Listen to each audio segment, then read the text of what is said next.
premier match avec le Paris Saint-Germain, ça tombe contre Nancy. On a montré qu'on était capable de rivaliser avec un grand club italien, qui sont quand même les deux plus grands joueurs, l'un des deux plus grands joueurs que j'ai entraîné. C'est moi qui marque 12 buts. Oui. Ouais, 12 buts, c'est surprenant quand même. Hein. Je le rejoue pas ce match-là. Tu dis pas aux joueurs que tu as mangé chez l'entraîneur. On m'a dit pourquoi tu étais chercher Arteta. Il n'y a pas que toi qui as battu Ancelotti. Il a joué 273 matchs avec le Paris Saint-Germain, inscrit 39 buts, il a décroché un titre de champion de France et 2 Coupes de France. Mais il a aussi dirigé l'équipe à 2 reprises, remportant en tant qu'entraîneur de nombreux trophées, dont la Coupe d'Europe des vainqueurs de coupe en 1996. Cette semaine, nous recevons le milieu de terrain, Luis Fernandez. Luis Fernandez, bonjour, bienvenue dans Histoire de Parisien. Est-ce que tu peux nous dire quel est ton tout premier souvenir du Paris Saint-Germain ? C'est lorsque je rentre dans ce camp des loges où j'arrive de mon quartier, de ma ville, quartier des Minguettes, du côté de Vénissieux, il faut bien dire aussi de Lyon, tu sais, pas loin de Lyon, et que j'arrive, je prends le train pour arriver à Saint-Germain-en-Laye, dans ce camp des loges, et c'est paix à son âme, c'est Pierre Alonso, ce fameux premier on va dire formateur dans ce centre de formation qui me reçoit, et c'est vrai, c'est mon premier grand souvenir. Quand tu arrives au camp des loges, toi tu es déjà dans la vie active, tu travailles dans une chaudronnerie, tu joues à l'AS Saint-Priest, et c'est ton talent en fait qui te permet de faire un essai au Paris Saint-Germain. Ça se passe comment ? Ça se passe, d'abord, il y a eu l'AS Minguette, ensuite il y a eu le SAL Saint-Priest. Et c'est vrai qu'il y a un personnage qui s'appelle Monsieur Max Bersoul. Oui. Monsieur Max Bersoul, qui avait un enfant qui était chez les jeunes du côté des Minguettes, qui me voit jouer avec les juniors à l'époque de l'AS Minguette, et qu'il veut que je fasse des essais. Alors on m'envoie. Il doit se dire, il est bien lui. Oui, mais il m'envoie pour une première, il m'envoie du côté d'Avignon, recalé. D'accord. Non, mais c'est. Mais c'est important de le souligner. Recalé. Ensuite, je vais du côté de Nancy. Et là, j'ai le papa de Michel Platini avec Claude Cuny, qui s'assoit à la table et qui me disent « Louis, on pourrait éventuellement te prendre avec nous, mais on ne peut pas parce que tu es étranger. » Parce qu'à l'époque, à l'époque, tu avais la nationalité espagnole. Et il y a une troisième tentative. Max Bersoul veut absolument, et il vient à la maison parce que je travaille, c'est vrai que je travaille en usine, et qui leur demande à mes frères et sœurs de me laisser une dernière fois tenter cette aventure du côté du Paris Saint-Germain, où je viens au Paris Saint-Germain faire un essai avec Pierre Alonso qui est là, et je le fais 2 fois, cet essai, je le réussis, et c'est pour cela que j'arrive du côté du Paris Saint-Germain, et mon premier match avec le Paris Saint-Germain, ça tombe contre Nancy, et Nancy, on gagne sur une faute que Jean-Michel Moutier me commet dans la surface. Et, c'est toi qui le provoque le pénalty ce jour-là. Et c'est à la fin du match, il y a une réclamation qui est posée contre moi. Et pourquoi ? Parce que les gens de Nancy, Claude Cuny, se posent la question. Nous, on le souhaitait, nous, on le voulait, on l'a pas eu. Et là, comment ils... Ça fait un peu rageux, dis donc. Ouais, mais ils se posaient des questions. Finalement, j'avais une licence étrangère, amateur. Parce qu'à l'époque, c'était 2 étrangers. Parce que quand on est en 78, quand tu signes ton contrat, c'est un contrat de stagiaire. Non, après. Au tout début, mais après. Parce que le problème, c'est qu'à mes débuts, je signe un contrat. Je signe pas de contrat, je signe une licence amateur. Et au club, quand tu rentres, il faut que tu aies 2 étrangers, que ce soit aspirant, stagiaire ou professionnel. Et ce jour-là, il n'y avait pas le deuxième étranger. Et puis c'est là où ça a commencé. Pierre Alonso avec Camille Choquier assurait l'intérim pour ce match-là. Et ils m'ont lancé dans le grand bain. Et c'est là que j'ai peut-être réussi mes grands débuts avec le PSG. Mais justement, on va en parler de ces débuts parce que s'il n'y avait pas eu cette blessure de l'étranger, c'était... Joao Alves. Ouais, c'est vrai, je me rappelle. S'il ne s'était pas blessé, lui, est-ce qu'il y aurait eu quand même une possibilité ? Parce qu'on le sait, il n'y avait que 2 étrangers qui pouvaient jouer. Là, ça aurait été dur. Ça aurait été difficile. Mais c'est le destin. Comme ça, mais j'étais content déjà de pouvoir intégrer un centre de formation, parce que je dormais au centre de formation du côté de Saint-Germain-en-Laye. Tu faisais du bruit, non, au centre de formation ? Non, je faisais pas de bruit, là. Là, je me taisais, je restais calme, tranquille, parce que j'étais déjà fier d'être déjà dans un centre de formation et d'essayer de faire le maximum pour réussir. Alors, cette première saison, tu joues que 7 matchs, puis 17 la saison suivante, parce que... La question toujours des 2 étrangers dans l'équipe, mais tu fais quand même ta place. Et avant même ta naturalisation, tu deviens un élément incontournable de l'équipe. Je pense notamment à la saison 80-81. L'entraîneur, c'est Georges Perroche. Ouais. C'est l'équipe de Mustapha Daleb, Dominique Rocheteau.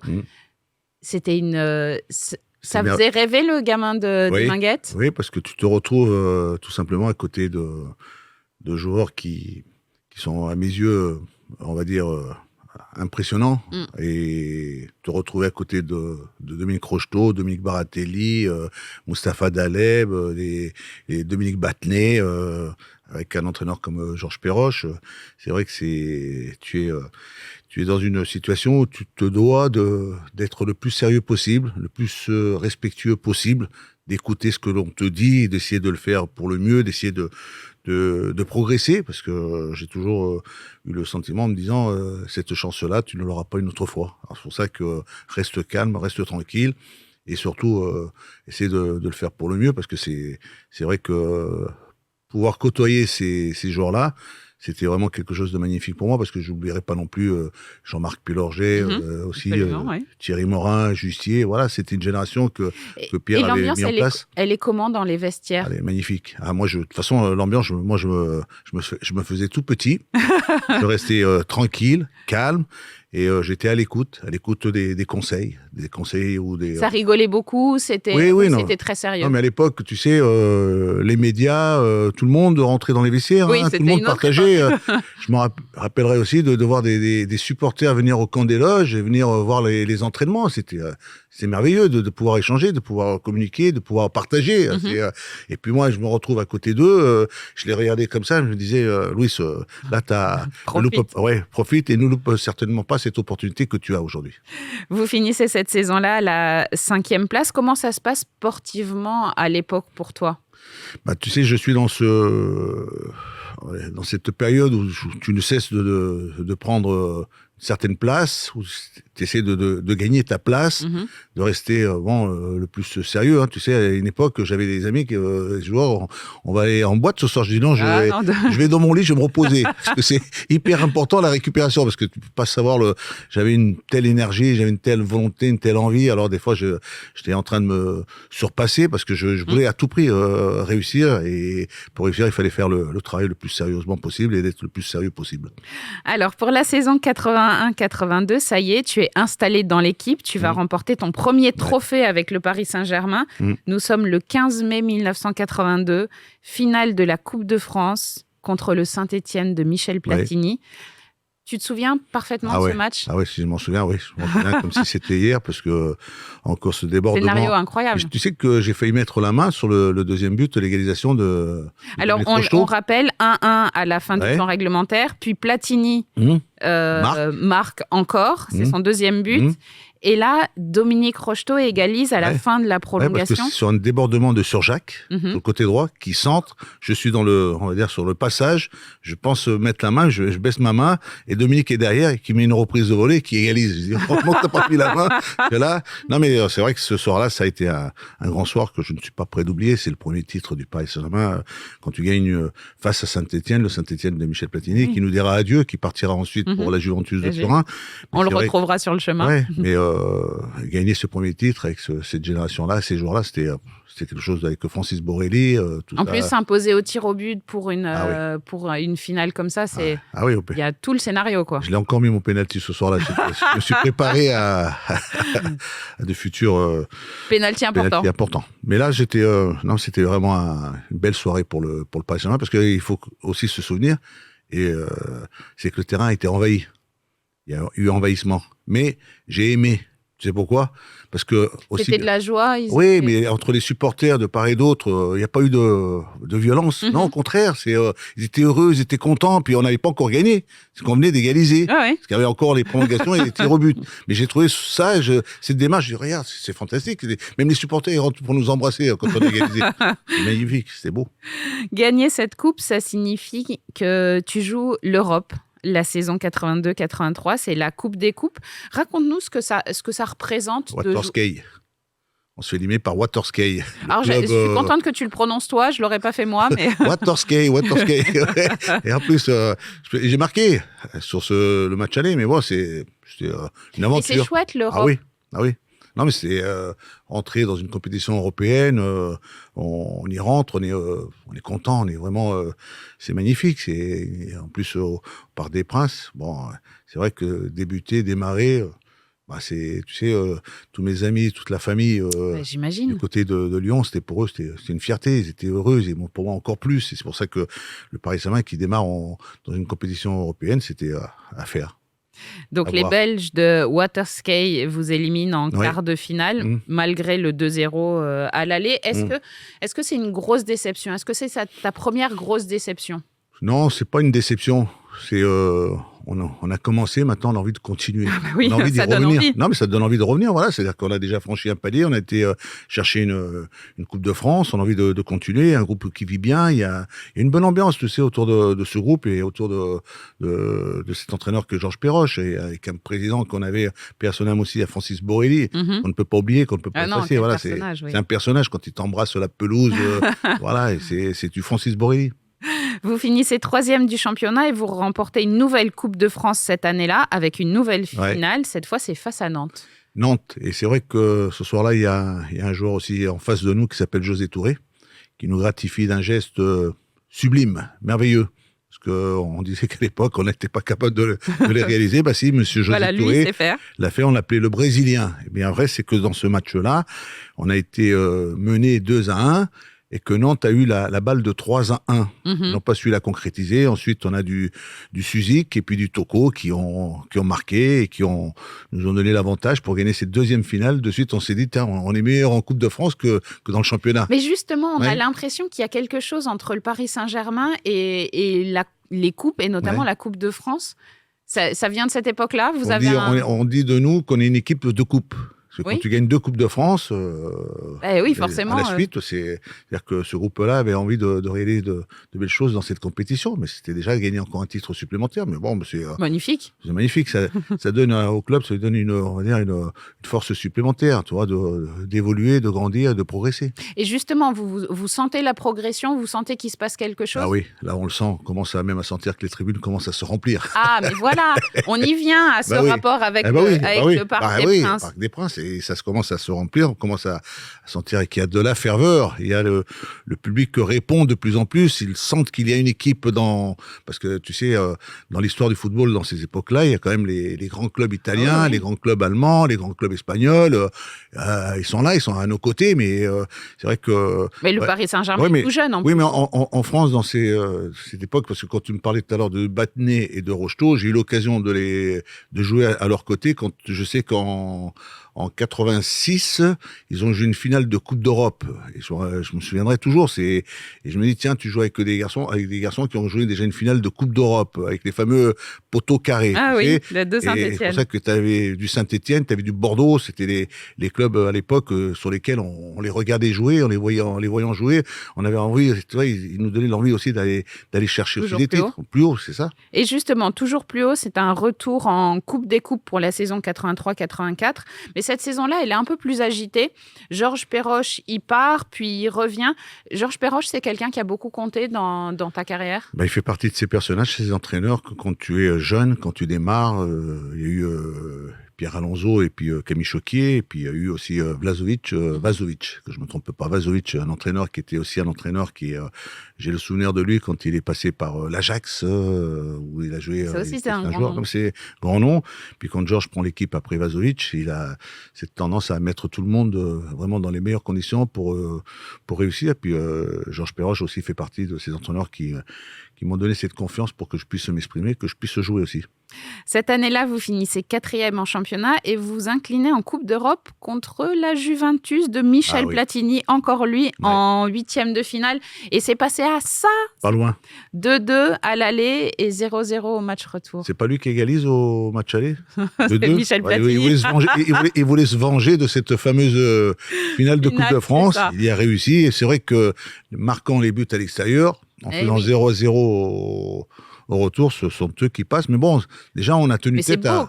c'est la Juve. C'est la Juve, quand même. Il faut aussi savoir... Il faut se remettre dans l'idée de ce qu'était la Juve à l'époque. Il faut aussi savoir qu'à cette époque-là, Michel Platini a quand même obtenu 3 ballons d'or, quand même. Hein. Oui. Et il jouait à la Juve.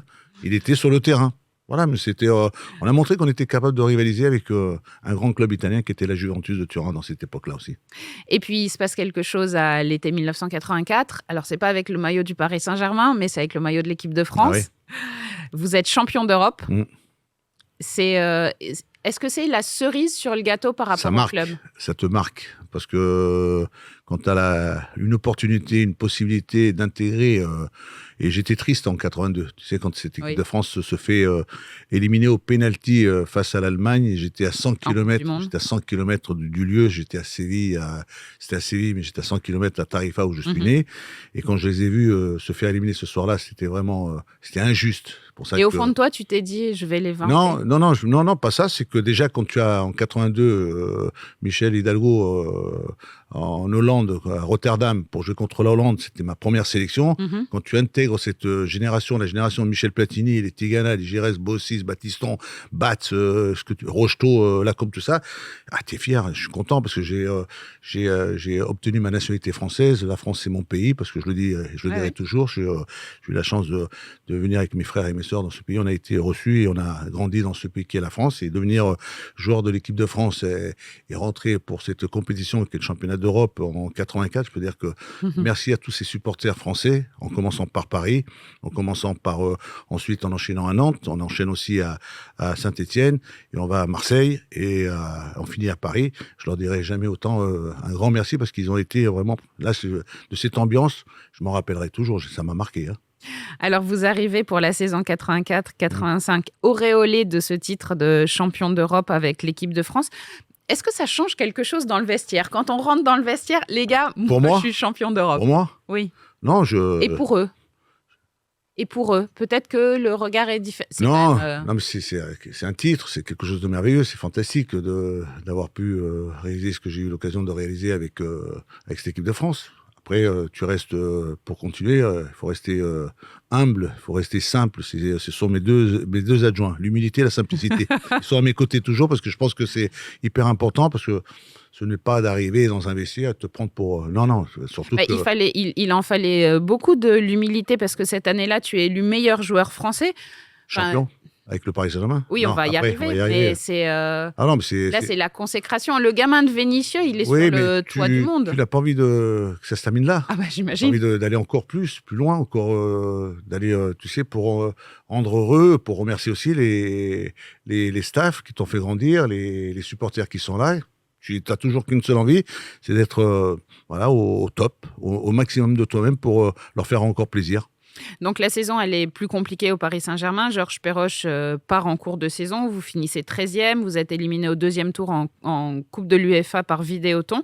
Est-ce que vous avez l'impression, tous dans le groupe, que c'est la fin d'un cycle ? Ou est-ce que tu te dis, c'est une erreur on a trébuché cette saison, on va repartir ? Je ne regarde pas comme ça. Je dis, c'est un club qui est jeune. C'est pas, tu sais... ah oui, c'est un jeune club encore. Jeune, qui est en train de se mettre en place, qui est en train de grandir, de franchir les étapes. Il y a des paliers à franchir. Il y a grandir. Il faut aussi,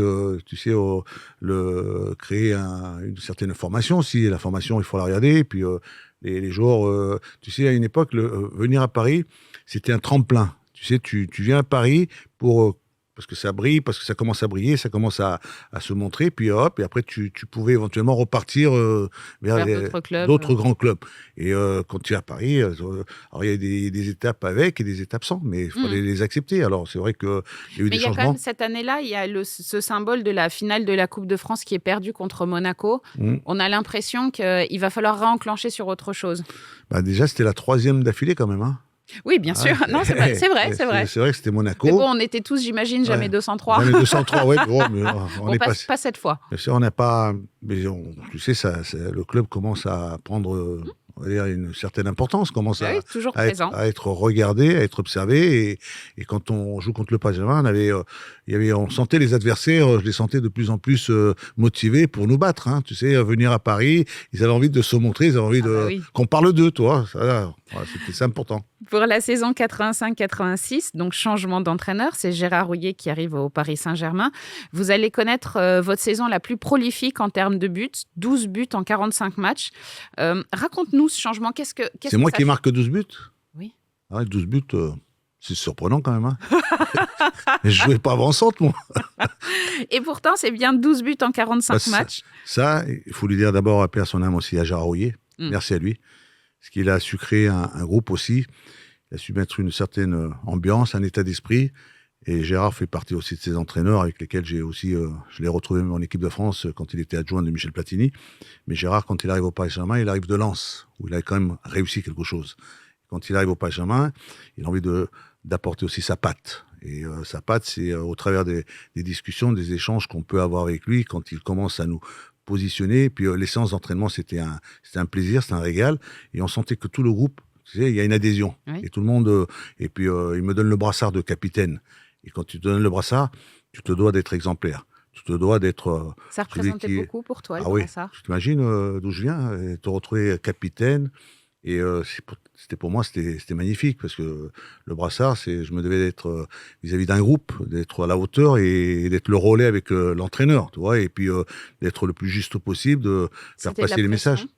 C'était de la pression? Non, parce que je commençais à avoir une certaine expérience, tu vois. Je commençais à me sentir de mieux en mieux. Puis j'avais envie d'aider le club, j'avais envie d'aider pour qu'on puisse encore franchir un palier. Puis c'est vrai que cette année-là, ça a été quelque chose de...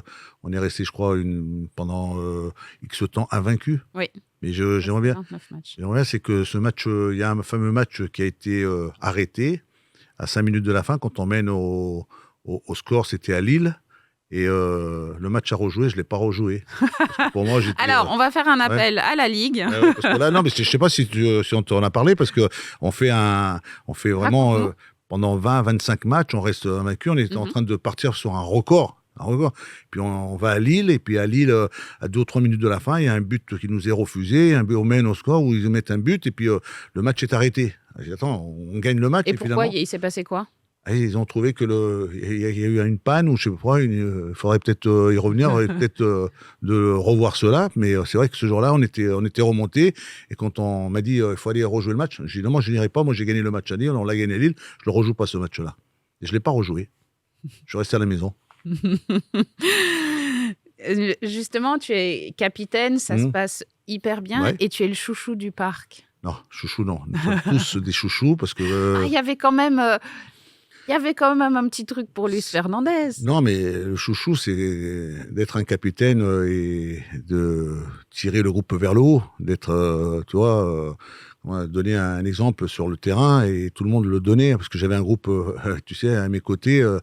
Restez sérieux, oui. Il y en a quelques-uns qui ne sont plus de ce monde et je pense toujours à eux, et c'est pour ça que c'était important de pouvoir... la cohabitation, elle était magnifique. Tu sais, on avait une ambiance, on se retrouvait même tous pour aller manger ensemble, avec nos femmes et tout ça. Je disais, c'est ce que j'aime, c'est ces ambiances-là, c'est ces joueurs qui se voient après, qui peuvent manger, qui peuvent discuter. Les femmes, elles apprennent à se connaître, et je voyais que l'ambiance était remarquable. Et tout le monde, et Gérard aussi, était un de ceux qui pour plus tard, quand je suis devenu entraîneur, tu sais, un fameux turnover, tu sais, le turnover de faire participer tout le monde, que tout le monde. Et tu avais les remplaçants qui arrivaient, qui n'arrivaient pas en faisant la tête. Ils étaient heureux, ils étaient contents. Parce qu'ils faisaient partie du groupe. Le groupe était impressionnant. Moi, là, j'ai vécu une belle année, ouais. Justement, c'est ta plus belle saison en tant que joueur? Ah oui, en tant que joueur, oui, parce que tu as cité que j'avais marqué 12 buts. Je ne savais pas, je ne me rappelais pas que j'en avais mis 12, mais voilà, j'avais aussi des qualités de buteur, mais bon, pas au milieu de terrain, c'était plutôt des qualités de ratisseur. Tu sais, pour ratisser, tu sais, pour découper un peu, pour faire un peu des tacles, limite. Faire des câlins aux chevilles. Voilà, des câlins aux chevilles. C'est évidemment cette saison-là, la saison du titre, le premier titre de champion de France du Paris Saint-Germain. Tu es l'artisan du premier titre. Oui. C'est quand même quelque chose. Ça marque. Non, mais ça te marque. Non, mais je pense que le football, pour moi, ça a toujours été un sport collectif. On peut pas dire c'est Fernandez, c'est Suzik. Non. C'est un groupe qui a couru ensemble, qui a joué ensemble, qui a partagé ensemble, qui a attaqué ensemble, qui a défendu ensemble. C'est pour ça si on reprend les matchs, si on revoit les matchs, tu vas voir que, je crois que même cette année-là, le premier match, on le joue pas au Parc des Princes. Je crois qu'on le joue contre Bastia, on le joue à Reims. C'est pour ça que tu vois, déjà, tu commences par gagner à Reims, tu ne gagnes pas sur ton terrain à toi. Et on bat même derrière, je crois que c'est Bordeaux qui vient au Parc des Princes, qui était le champion en titre.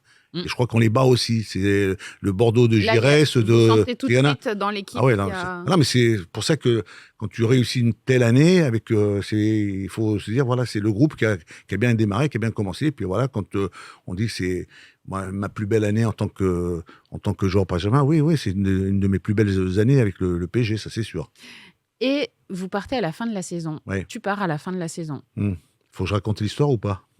C'est bien. Mon départ au Matra Racing. Voilà. Tu sais, pendant. Qui est le club rival. Club rival, non, qui est un club qui vient de se créer avec un homme, paix à son âme aussi, à Jean-Luc Lagardère, le président. C'est un départ qui est pas facile. Pourquoi? Parce que pendant les 8 années que j'ai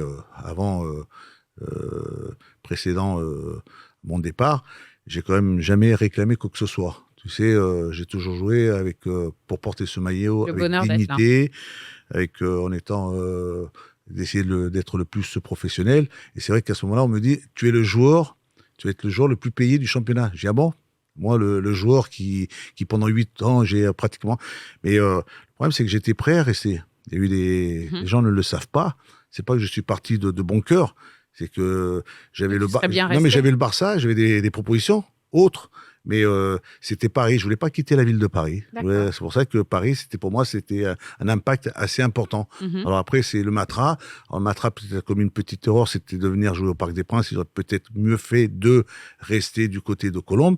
Mais après, tu sais, quand tu quittes ce Paris-là, tu sais, 1 an après, 2 ans après, tu sais, j'en ai souffert parce que j'ai eu une grave blessure. Hein. Oui. Voilà. Justement, il y a eu cette blessure. Avant ça, j'aimerais que tu nous racontes ton dernier match. Le dernier match, c'était PSG Bastia. Vous gagnez 3-1 au Parc.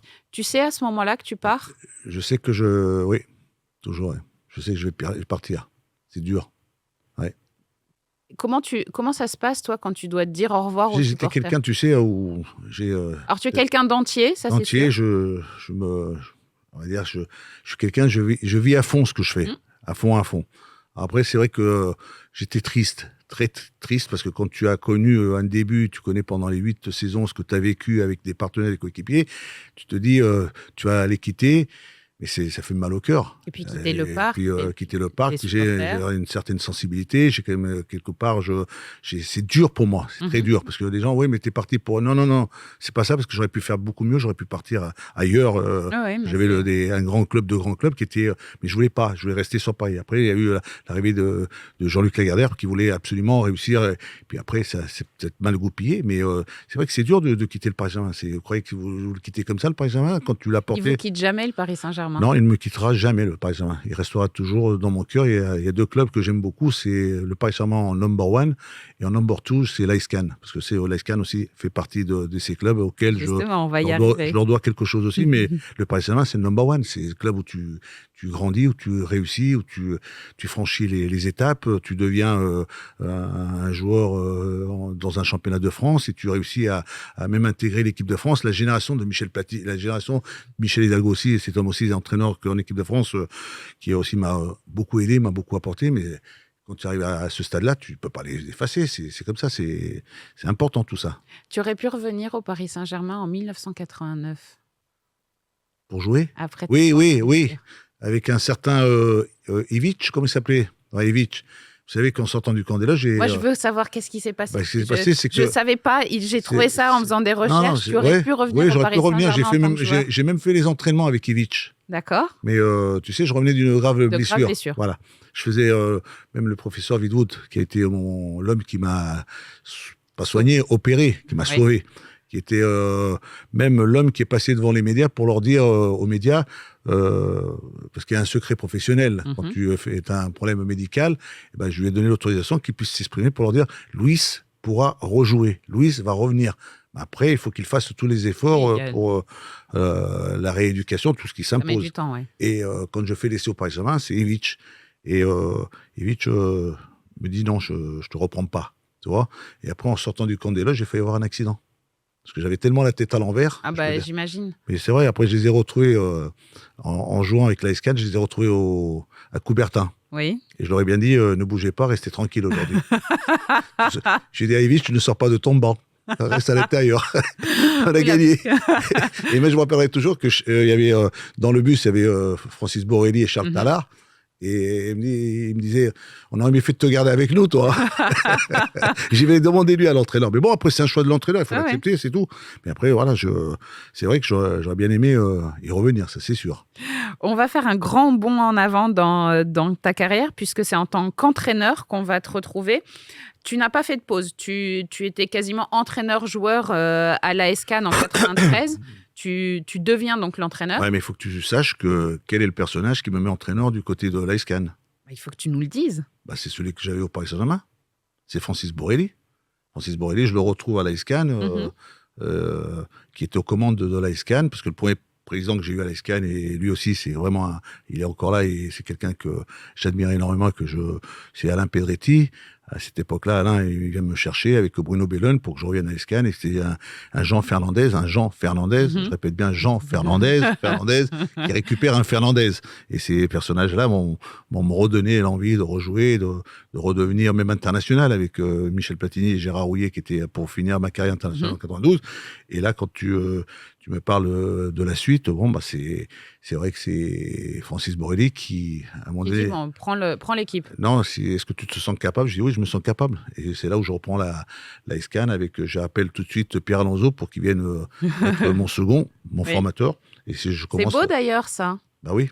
On ne peut pas l'effacer comme ça, Pierre. Pierre, c'est mon formateur qui m'a formé, et c'est lui qui m'a formé aussi en tant qu'entraîneur. Il est là à mes côtés, il est là en train de me donner... C'est hyper émouvant de le rappeler. Et ça, tu le connais depuis combien de temps à ce moment-là? Ça fait une bonne dizaine d'années? Ah oui, Pierre, ça faisait... quand j'arrive à 78, au centre de formation, c'est lui. Plus que 10 ans, oui. Voilà. Et après, je le récupère avec moi à mes côtés pour m'accompagner en tant qu'entraîneur adjoint, que ce soit à Cannes, Paris, et même à Bilbao aussi. Comment il se fait le passage au Paris Saint-Germain? Parce que quand on a eu l'histoire que tu as eue avec le PSG en tant que joueur, j'imagine que même si on est entraîneur de l'AS Cannes, qu'on tient beaucoup à son équipe, la vache, c'est le Paris Saint-Germain qui appelle. C'est Michel Denisot et Pierre Lescure qui étaient dans une époque... C'était l'époque du Paris Saint-Germain. Ils étaient à Cannes pour le festival de Cannes, d'accord. Le festival de Cannes, et qu'ils demandent à me voir, à me rencontrer à la maison. Et ils viennent à la maison, ils discutent avec moi. Ils viennent en smoking juste avant de monter les marches. Non, c'est pas ça. Ce qui est quand même assez surprenant, c'est que le Paris Saint-Germain vient d'être champion de France. Avec Arthur Georges. Oui, bien sûr. Après, j'ai compris qu'il ne faut jamais prendre la place d'un entraîneur qui venait d'être champion de France. C'est pour ça que c'est la complication. Ça, c'est très difficile. Il vaut mieux prendre quand une équipe vient de passer un mauvais passage, comme lorsque j'ai repris l'AS Cannes pour les faire remonter. L'année après, on a été en Europe. Mais je pouvais rester à Cannes. Mais bon, je fais le choix du Paris Saint-Germain. C'est le choix du cœur. C'est l'appel de Paris. L'appel de Paris pour revenir entraîner ce Paris Saint-Germain-là. Donc, ils viennent chez vous pendant le festival de Cannes. Pendant le festival, ils ont réussi à me convaincre pour que je vienne entraîner le Paris Saint-Germain la saison d'après. On ressent quoi quand on revient au camp des loges en tant qu'entraîneur? Là, c'est un grand moment parce que tu l'as quitté avec un dernier entraînement qui n'a pas été... c'est pas très bien passé. Très bien passé, mais tu reviens au Paris Saint-Germain et tu reviens dans un club qui te tient à cœur. C'est un club qui est pour toi. Pour moi, c'est mon club et je le dirai toujours. C'est mon premier club et je ne l'oublierai jamais. Tu es un tout jeune entraîneur, tu le dis, tu remplaces Arthur Georges qui est champion de France. Est-ce que quand tu arrives, tu te dis je vais rester sur cette lancée, c'est facile, l'équipe est faite, tu changes pas beaucoup l'effectif. C'est quand même un sacré effectif que tu retrouves. Ouais. Tu as Weah, Roche, je vais pas faire toute la liste, Bravo, Lama, Le Guen, Rai. Ouais. Justement, je m'arrête une seconde sur Rai. Oui, Rai, oui. C'est ton choix, c'est toi qui décides de le garder. D'abord, jamais en tant que joueur, en tant qu'entraîneur, parce que tout à l'heure, quand tu me parlais de mon départ du Paris Saint-Germain, en tant que joueur ou lorsque tu es un entraîneur, lorsque un club te prend pour discuter sur le plan financier des uns et des autres, je rentre pas dans c'est pas dans mon habitude. C'est pas ce que j'aime le plus, c'est plutôt de voir les éléments avec lesquels tu vas pouvoir fonctionner. Déjà, c'est d'avoir un bon staff à tes côtés, que ce soit avec Joël Batz à mes côtés ou avec Boubacar, tout ça qui était là, Toko, tout ça, qui sont restés mes adjoints. Et quand il y a la situation de Rai qui venait d'arriver 6 mois avant. Il arrivait 6 mois avant, où ça n'a pas été facile. Ah non, ça a été très compliqué pour lui. Et c'est vrai que beaucoup étaient déjà en train de souhaiter que Rai reparte. Et j'ai Rai une discussion. Puis c'est pour cela qu'on décide. Non, mais tu as été visionnaire, garder Rai, alors que tout le monde disait non, mais c'est bon, le Brésilien, il ne s'habitue pas au championnat de France. Je me préparais aussi, si Rai devait partir, comment le remplacer. Et c'est à ce moment-là, j'ai une discussion avec Zinedine Zidane, que Bordeaux, avec Alain Felou, ne souhaitait pas, ne voulait pas, parce qu'il voulait, tu sais, ils avaient cherché des moyens financiers. Et Dugarry, j'ai une discussion avec les deux, tu sais, et on discute, parce que j'anticipe, si jamais Rai part. Et puis Rai est resté, et on a commencé à le récupérer, à le reprendre avec. Tu es en train de nous dire que Zinedine Zidane aurait pu venir au Paris Saint-Germain ? Oui, ça aurait pu peut-être, pourquoi pas. Ça aurait pu. Après, on a discuté, on a échangé, mais c'est, tu sais, oui, ça s'est pas fait. Tu sais, Georges Weah aussi avait la motivation, l'envie de partir. Et Georges. J'ai mis en place, tu sais, des séances, tu sais, après les entraînements, et assez souvent, Georges, il venait manger à la maison. Et je lui disais à Georges, demain, quand tu vas à l'entraînement, tu dis pas aux joueurs que tu as mangé chez l'entraîneur. C'est pour ça que je voulais lui redonner cette confiance, le remettre bien pour qu'il puisse de nouveau. Puis c'est comme ça que j'ai recréé ce climat avec certains d'entre eux, et avec Rai aussi. Voilà, c'était le récupérer, le faire retravailler, le remettre. C'est aussi une victoire, parce que c'est des garçons sur lesquels je me suis appuyé, sur lesquels j'ai beaucoup aimé travailler avec eux. Et parmi tes choix gagnants, il y a celui de replacer Daniel Bravo. Tu le fais changer de poste. C'est un peu comme un élément que j'ai eu du côté de Cannes, qui s'appelait Johan Mikou, qui jouait avant-centre chez les jeunes, et que j'ai replacé dans le milieu de terrain, parce que j'étais le cœur du jeu pour moi et son importance. Et Daniel était un attaquant qui n'avait peut-être pas la réussite ou l'efficacité d'un attaquant. Je l'ai plus efficace. Je l'ai replacé un peu au milieu de terrain avec Vincent Guérin, et c'est vrai que ça lui a réussi. Après, c'était à lui de faire les efforts, il les faisait remarquablement bien. On te donne quoi comme objectif quand tu arrives ? C'est gagner la Ligue des Champions. Hein. Tu sais, quand tu arrives avec ce groupe-là, parce que c'est un groupe quand même. Ah oui, non, il était extraordinaire. Il venait de réaliser quand même une belle série. Il faut quand même le but d'Antoine Camboré contre le Real de Madrid, quand même. C'était un grand Real qui était passé par le Parc des Princes.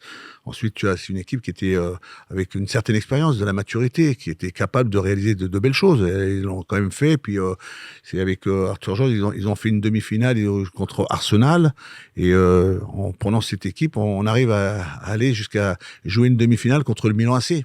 Tu sais, ce Milan AC où ça passe pas loin, parce qu'ils nous mettent un but à la dernière minute ici au Parc des Princes, et c'est vrai qu'on aurait pu les battre au retour aussi. Et c'est pas le Milan AC, c'est un petit peu comme tout à l'heure quand j'ai dit il faut rappeler ce qu'était la Juve à l'époque où toi tu étais joueur avec Michel Platini.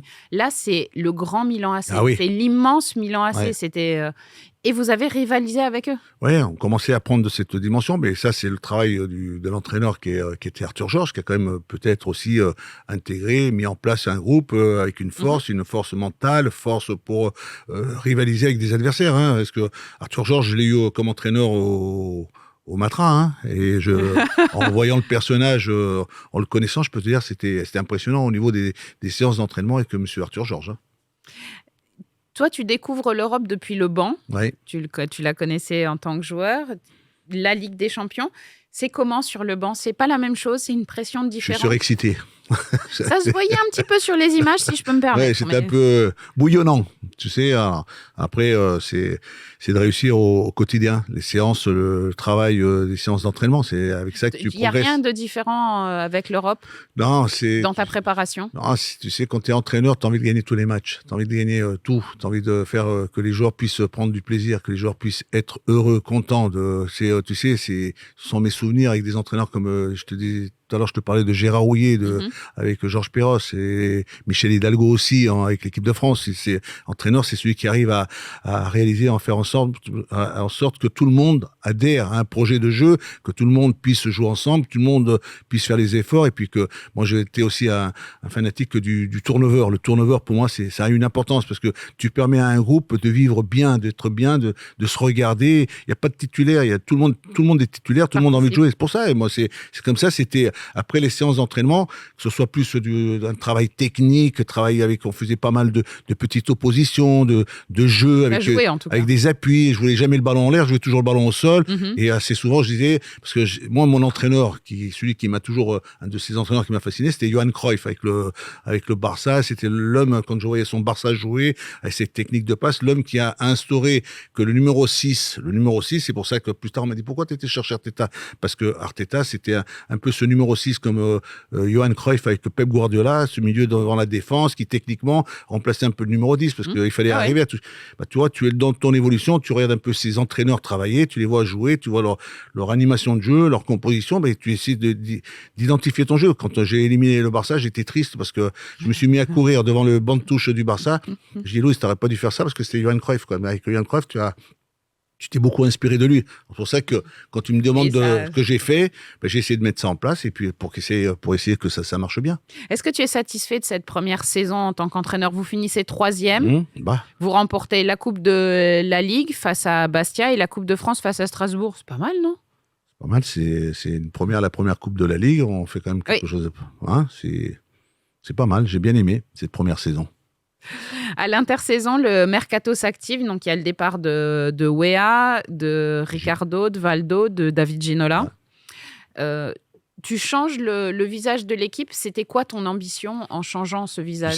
Je me suis jamais renouvelé. Je n'ai pas non, mais c'est des décisions qui se prennent en haut, hein, tu sais, au club, hein, ils te font part de ce qui va en fonction des budgets qui sont mis en place et en tant qu'entraîneur, j'ai toujours adopté c'est pas à moi de décider, c'est aux dirigeants de décider. Après tu as des choix sportifs, ils te donnent les raisons, le pourquoi et le comment, et puis après tu es obligé d'accepter. Après c'est à toi aussi, à moi d'aller chercher ou de garder peut-être les éléments qu'on a pour essayer de refaire une équipe pour qu'elle soit compétente pour aller réaliser quelque chose d'exceptionnel.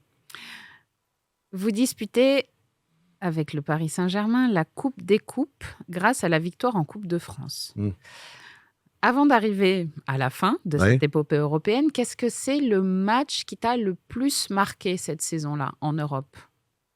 Il y a le Barça, non? C'est toi qui dois me dire pour arriver jusqu'à la finale. Moi, il y a un match contre Parme, à domicile, le match retour. En plus, c'était une belle équipe de Parme à l'époque. Il y avait Stoïkov qui était dedans. C'est pour ça que je dis ça. Et je crois que même il y avait Carlo Ancelotti aussi. Il me semble, oui. C'est-à-dire que Bruno Genesio, il n'y a pas que toi qui as battu Ancelotti. Je suis content pour Bruno, fantastique ce qu'il a fait, mais c'était cette équipe de Parme. Et puis, c'est vrai que le parcours est quand même... s'il y a un match en Coupe d'Europe qui m'a marqué, c'est celui qu'on a réalisé contre le Barça. Hein. Moi, le Barça, pour moi, ça... je comprends. Je pense que ça marque parce que, tu sais, quand tu joues déjà un match aller chez eux et tout ça, tu le joues... après, c'était l'année précédente, mais c'est en Coupe d'Europe. Mais après, sur cette année-là, le match de Parme, c'est vrai que c'est un match qui reste gravé aussi.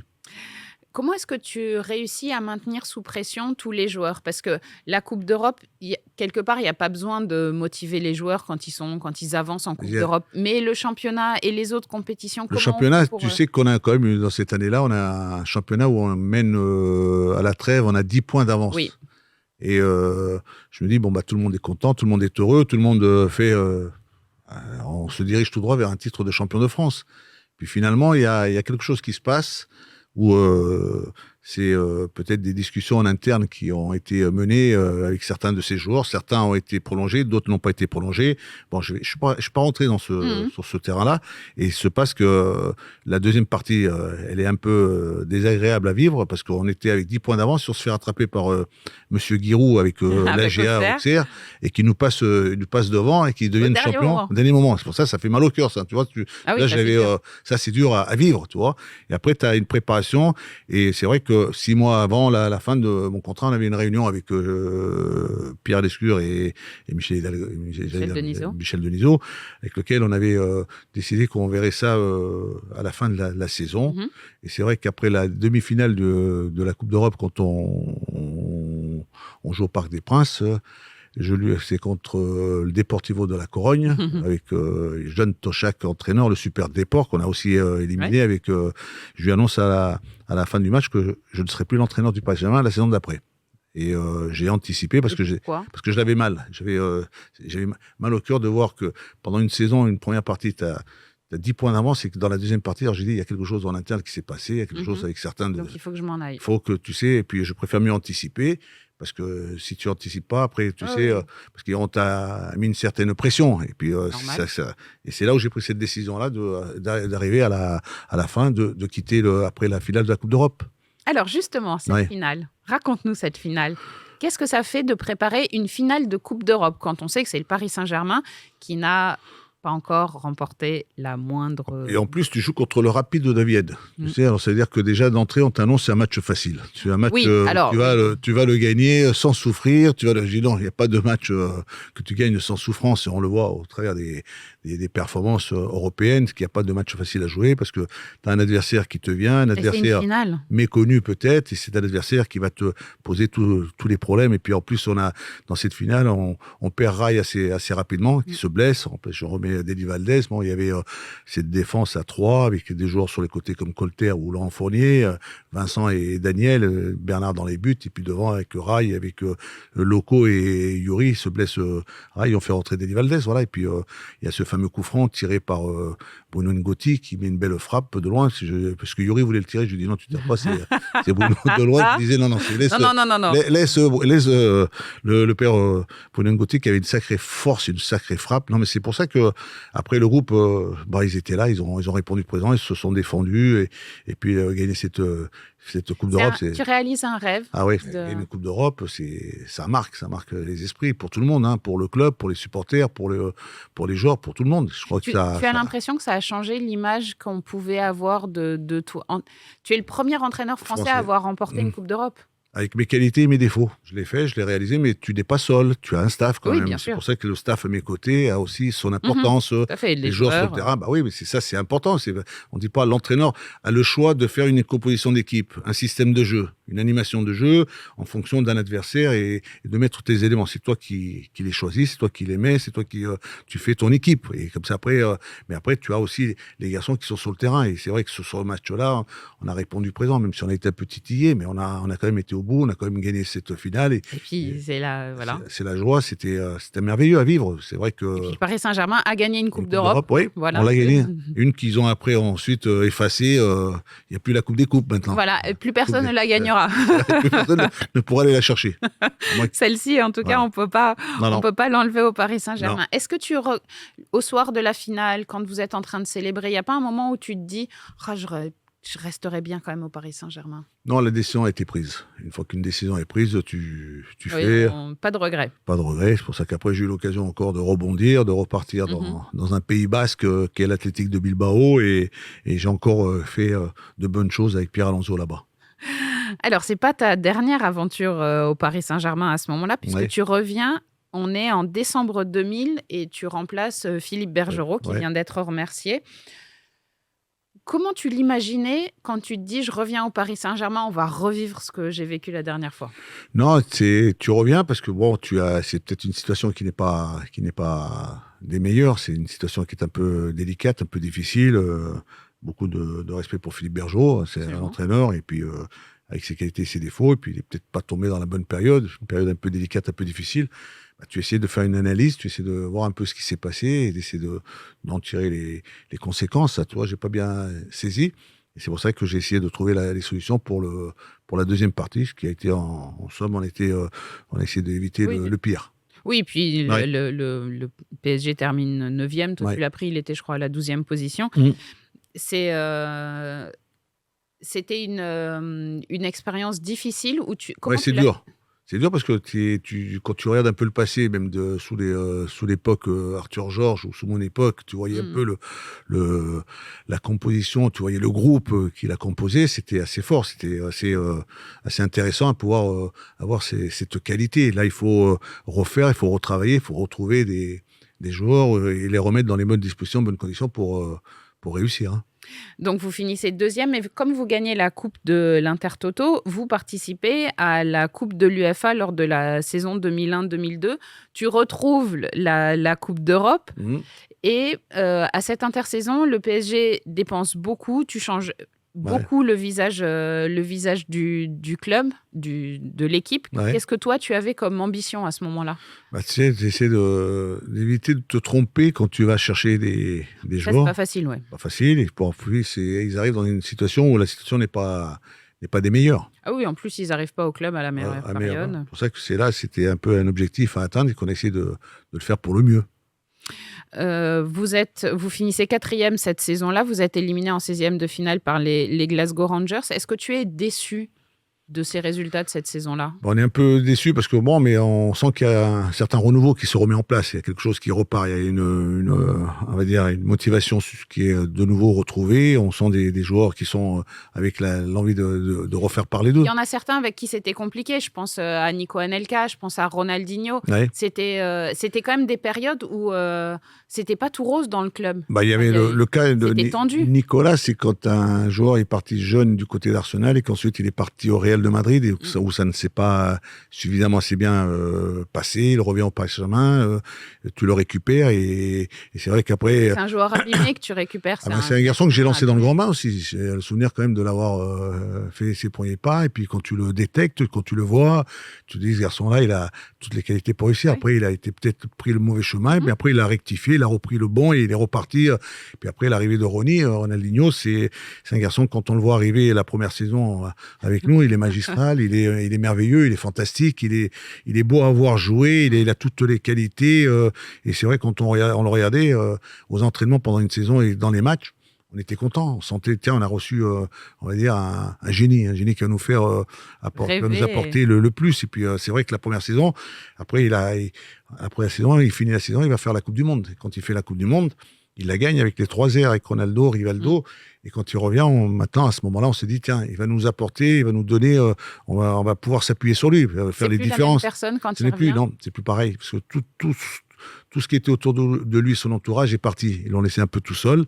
Et seul dans Paris ou dans la région, c'était un peu difficile, un peu délicat. Connaissant les goûts de Ronaldinho. Ouais, pour ça, mais ça m'empêchera pas de dire que Ronaldinho comme Georges Weah, ce sont quand même les deux plus grands joueurs, l'un des 2 plus grands joueurs que j'ai entraînés. J'ai aimé les entraîner, ces 2 garçons-là. Hein. Ça, je peux te le dire. Je ne me permettrai jamais de dire que Ronaldinho est un joueur moyen. J'aurais bien aimé qu'il continue comme il l'a été pendant la Coupe du Monde et qu'il ait un peu de reconnaissance pour des supporters ou pour des joueurs ou pour un staff, parce qu'on a quand même, on lui a apporté un soutien quand même pour qu'il puisse réaliser ce qu'il a réalisé. À l'intersaison, l'équipe change à nouveau. C'est difficile à Paris de trouver l'équilibre entre les joueurs, les attentes du club, la pression des supporters, la pression de la ville. On vient d'en parler. Paris, ça fait rêver. C'est une ville qui brille. C'est la ville de la Fashion Week. C'est tous ces éléments-là. C'est difficile de créer une équipe à Paris. J'étais sur ce moment-là, je me lance un peu à la recherche d'éléments qui ont peut-être une pensée différente et qui sont un peu plus, tu sais, pour avoir vécu quand même 4 années du côté de Bilbao, je me dis dans ce championnat espagnol. C'est pas la même ville. Hein. La même ville. Non, mais c'est l'état d'esprit, la mentalité. Pour ça que des garçons comme Pochettino, comme Gabriel Heinze, comme Arteta ça parle beaucoup plus espagnol dans l'équipe. Non, c'est une mentalité qui peuvent éventuellement, ils ont de l'expérience ces garçons-là. Ils peuvent éventuellement l'intégrer, ils peuvent aider ces jeunes qui sont là, qui sont proches. Puis certains ont réussi quand même. C'est pour ça que il fallait relancer. Il fallait repartir, il fallait recréer quelque chose. C'était comme ça, en pensant à cela, que je me suis dit, essaye de faire ce que tu as vécu là-bas. Peut-être qu'ici, tu vas le retrouver, tu vas peut-être le mettre en place et peut-être que les gens vont aimer, vont apprécier avec le staff que j'avais à mes côtés. Vous finissez 11e. Est-ce que c'est une grosse déception pour vous? Il y a de la déception quand tu finis loin, surtout quand tu es le Paris Saint-Germain. Le Paris Saint-Germain, ça doit finir dans les 3 premiers. Ça, c'est vrai que la saison, c'est une saison pas bonne, pas assez délicate à vivre. Et justement, c'est délicat de se dire que ça s'arrête là-dessus, ton aventure au PSG? Ça s'arrête là-dessus, et puis voilà, c'est comme ça, c'est le football, hein, ça va pas faire marche arrière, hein, mais tu sais, je peux dire que j'ai quand même vécu des grands moments en tant que joueur, en tant qu'entraîneur, et d'avoir pu rencontrer des personnages, hein, et c'est ça, déjà quand tu regardes un peu ton parcours, d'où tu viens, d'où tu es parti, tu dis, bon, c'est quand même pas mal, tu as quand même franchi des obstacles, et parfois des obstacles qui n'étaient pas faciles, et que tu as su les surmonter, tu as su te surpasser, tu as su rester le plus sérieux possible pour pouvoir te retrouver à faire ce que tu as fait. Tu gardes quelle impression de toi, entraîneur du Paris Saint-Germain? J'aurais pu faire beaucoup mieux. J'aurais pu, tu sais, quand je regarde un peu les expériences de certains de ces entraîneurs aujourd'hui qui commencent par de la formation, tu vois, c'est pour prendre un peu plus une certaine expérience, pour pouvoir mieux adapter leurs séances, le travail, et puis avoir, parce que aujourd'hui, c'est vrai que c'est assez compliqué, mais c'est vrai que j'aurais bien aimé continuer, mais bon, ça n'a pas pu se faire, j'ai fait autre chose. Justement, avant de mettre fin à ce podcast, un petit mot sur le... Tu es revenu au centre de formation Ouais. 2017-2018. Mmh. On peut jamais rester loin du Paris Saint-Germain. Non, je suis revenu pour m'occuper un peu de regarder un peu au niveau de la formation. J'ai bien aimé, j'ai bien apprécié le contact, les relations, les échanges avec les parents, avec les joueurs, ouais, plus c'est jeunes, tout chouette. ça. Non, mais c'est mignon. C'est pour ça que je dis que quand j'étais arrivé au Paris Saint-Germain, on s'est bien occupé de moi. C'est pour ça que la formation, pour moi, c'est quelque chose qui a son importance. Voilà. Qu'est-ce qui reste du Paris Saint-Germain en toi? Qu'est-ce qui reste? Tous ces souvenirs partagés avec tout ce beau monde qui t'aide, qui t'apporte, qui est aussi, faut pas toujours dire c'est grâce à moi. Non, c'est pas grâce à moi, c'est grâce à tous ceux qui ont démarré, commencé et bien avant moi, quand ils ont commencé cette histoire, l'histoire de ce Paris Saint-Germain-là. C'est un club, la naissance, ne jamais oublier, parce qu'il y a quand même des êtres qui nous ont quittés et qui ont porté ce maillot avec dignité, avec honneur, qui l'ont toujours respecté. Pour ça qu'à ces personnes-là, il faut toujours y penser, avoir une pensée pour eux.